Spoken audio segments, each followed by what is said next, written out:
What is happening, everybody? Welcome back to the channel. If you missed the last video, go check it out. I have it linked up in the corner. We went through and I did an in-depth video on how to measure out all your bearing clearances, your piston to cylinder clearances. We even measured cam bearings, and everything on this LS is measuring out perfect. So now it is time to get this thing together. I am so excited. It's been like over 3 weeks since I tore this thing down. Hopefully I remember how it goes back together. I've never messed with LS before, so this is going to be a first on putting it back together. We'll see if it works. With that being said, let's get to work. So we still got all of the bearings, all the main caps on the block. So basically we are going to take all the main caps off. All the bearings are fine. They're in place. I cleaned them all, cleaned everything before we put it together. So we're just going to pull the main caps off. We're going to use this assembly lube just because this engine is going to be sitting for a while before we start it. So we want something thick. This is really thick. It's not going to run off of the bearing surfaces while the engine is sitting. So we're going to put this on the crankshaft journals and the main bearings on the block and on the caps. Make sure everything is lubricated. We're going to get the crank in, get our torque down, and then we can start throwing pistons and rods in. Now, one tool that is an absolute must when installing pistons is one of these tapered ring installers or ring compressors. I've used the adjustable kind. Actually, when I did my last motor, I did the adjustable kind, and the rings just kept slipping out. It was just a major problem. These right here, this is a tapered, it's a specific size. You can see this is a 3.8 inch bore, but you have to buy one of these basically for every build. But it's so nice. You stick it on top of the block, you drop the piston in, and you just pound it in. You don't have to sit there and crank down the ring compressors like the other style that actually they're like expandable. So you clamp them down, and they really don't clamp that tight. It's really hard to get the rings clamped all the way in, and then they're so thin they can actually move a little bit. You know, one side will pop up and your ring will slip out when you're trying to drop it into the bore. It's just a pain in the ass. This makes this job so easy. I would highly recommend it. They're like 40 bucks. Well worth it. You don't end up breaking a ring off trying to get it in the bore. So that is the game plan. I'm excited. Let's get right to work. I'm stoked to get this thing together. Let's go.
As far as torquing these main caps, my machinist suggested that we just torque these to 65 foot-pounds. Now, I kind of wanted to do a little bit of testing because the factory GM actually recommends you do 15 foot-pounds and then 80 degrees on the inner bolts and 51 degrees on the outer bolts. So I followed that sequence, and then I hit it with the torque wrench, and they were pretty much right at 65 foot-pounds.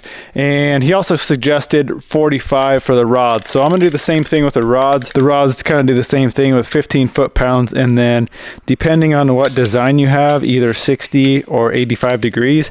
I think I'm just gonna torque those to 45 and call it a day. So if you guys are curious, 65 foot-pounds on the mains, pounds and 45 foot-pounds on the rods will be just fine. Also, I'm going to pull the side bolts off because these are actually sealed with some sealant. I'm going to take a little bit of RTV and seal these back up just so they don't leak oil outside the block.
Would you take a look at that, guys? What a beautiful sight. We got all the pistons and rods in, everything is torqued down.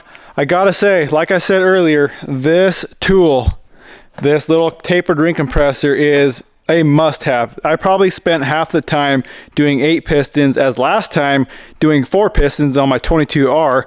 This took probably half the time and there's twice as many pistons. There's no messing around with it. You just put the piston in, you push it down, and it goes right in, no problem. So we are ready to go. I want to get I want to focus on trying to get these heads on, but before that I want to get the camshaft in, make sure everything is good with that, and then I want to throw the heads on because I have to measure for rocker or push rod length. I just want to make sure I have the correct push rods because we did deck the block and we did deck the heads. Might have a different size head gasket, I'm not really sure. Plus some of these push rods don't really look that great. You can see that one's almost like cut at an angle a little bit. It was definitely wearing, so I have to order push rods anyway, but I want to measure and make sure that we get the right length. So that is the game plan. We'll get the cam in. If you guys are curious, I don't think I actually showed you which cam I ended up going with. This is the Chupacabra. This one is supposed to be pretty thumpy down low at an idle. So obviously this is going in the FJ. It's not going for, you know, high horsepower. So I just kind of wanted something that sounds good, and I think that thing's gonna sound good. Not saying it's not a good cam. It's a Texas speed cam. It should be a really good cam. I just wanted one that sounded good. So that is the game plan. Let's get the cam lubed up, get it dropped in, and then from there I guess we can do the valley cover. Well, I don't even think we need to do that. We could do lifters and heads, and then just do our rocker or our push rod length.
Well, we're trying to get these heads on, but the bolts I had sent, I bought from Michigan Motorsports, I guess. They sent me the short style. These ones take the longer bolts, so you can see that is not going to work. I think AutoZone actually has, Felpro makes these bolt kits, but that's the longer style I need right there. So I'm going to run to town to AutoZone. Hopefully those Felpros aren't complete crap. I think they're actually, these might even be Felpro. I don't know. They're not really branded, but either way, I need them. So I'm going to run to AutoZone, see if I can scrounge up the right bolts.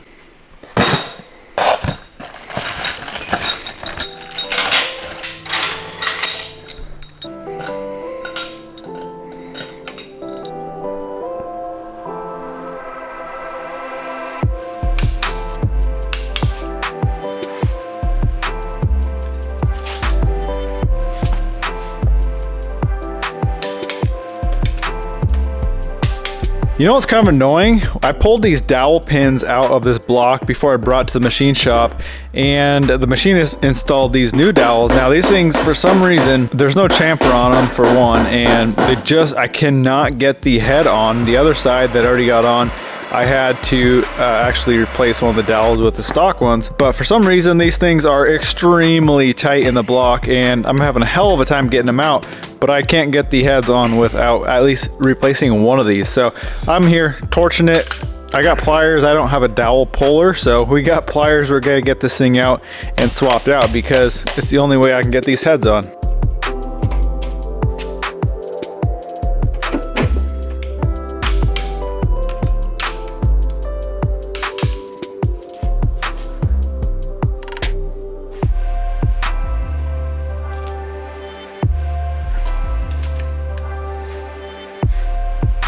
Well, we got something that resembles an engine again. So what I want to do now, like I said, I want to check the pushrod length. So I got this tool here. This is a Texas Speed pushrod length checker. So basically what you do is you replace the pushrod with this, and this is adjustable. So you can spin this thing out, and every turn on this, I believe, is 50 thousandths. So what you basically do is, you can see it is 6.8 inches when it's fully collapsed. So you'll take 6.8 inches, you'll get this thing in here, you get the rocker arm on installed and everything, and then you'll adjust this to where you take all the lash out of the rocker arm to where there's no play in it.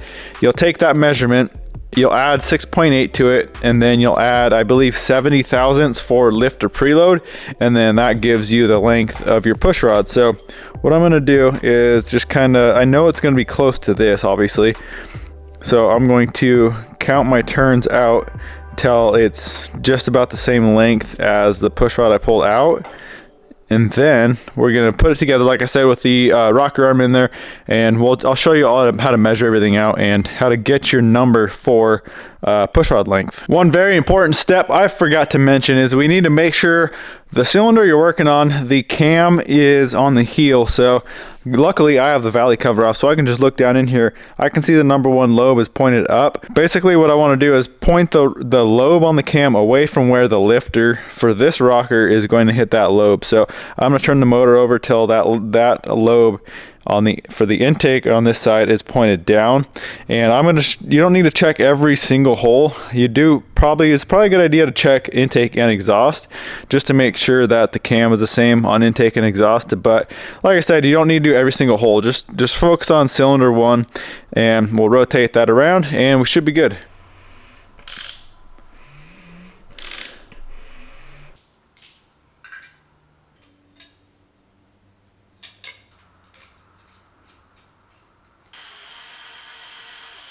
Well, I guess I got lucky. I went 11 turns out. I just kind of eyeballed it with the other push rod, and you can see there's a little bit of side-to-side movement. That means that there's not too much, the rocker isn't preloaded right now onto the lifter. There's still a little bit of movement there, but up and down, you want there to be no lash, no play. You can see there's no play at all. Now, instead of doing, what they recommend with the counting each turn and 50 thou on each turn, I think it's just gonna be a lot easier just to pull this thing out like this, Careful not to move that around. And then I'm just going to take my calipers and come in here like this and use that measurement. So we got 0.484. So we're going to take, what was it, 6.8? Yeah, 6.8. So we'll go 6.8 plus 0.484 equals 720.84. And then I believe, I'll have to double check, I believe these push rods want 70 thou, so we'll go plus 0.07. And that is a 7.354. So I did all my math again, went over everything one more time. We are still right at 7.35. The factory length is 7.4. Hopefully I can find a set of these in town. I'm gonna go call around. If not, we're gonna have to order it, but we still got a bunch of other stuff we got to do. All right, next on the list, oil pump. While a lot of people just bolt these on and call it good and just send it, I'm going to go through the extra steps to actually align it. So what we got to do is we got to pull this cover off, we got to get the pump on the engine, and then we take feeler gauges and basically you want to center the pump, the insides of the pump, so that, you know, it's not offset and rubbing on the case of the pump or anything, because these aren't doweled, the mounting points for the block, so the pump will move around on the block a little bit. So let's get this cover off. We'll get this lightly bolted on the block, and then I'll show you what we're doing with feeler gauges.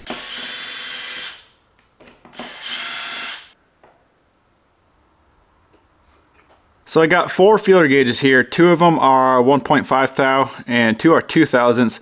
Basically what we want to do is center this gear in the case so that the gear isn't, you know, rubbing on the case. So we're going to try 2 thousandths first, and we're just going to basically try to wrap it around like that on the top and the bottom, and then we'll tighten our pump bolts, and that will center this gear in the housing.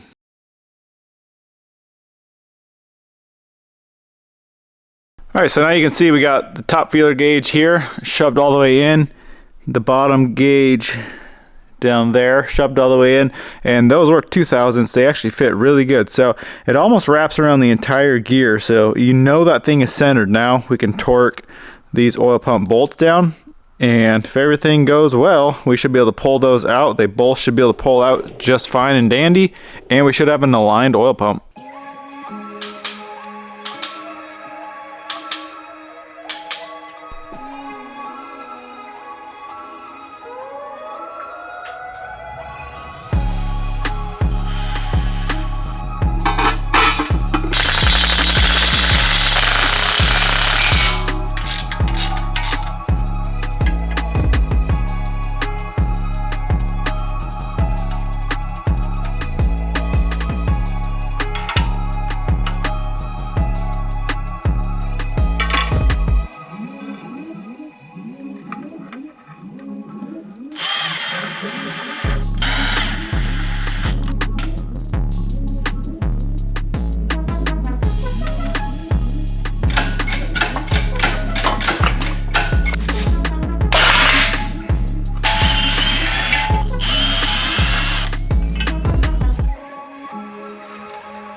We did it, guys. This engine is back together with the exception of the push rods and rocker arms. I did have to order up push rods, so I couldn't find any in town. Those should be here in a few days.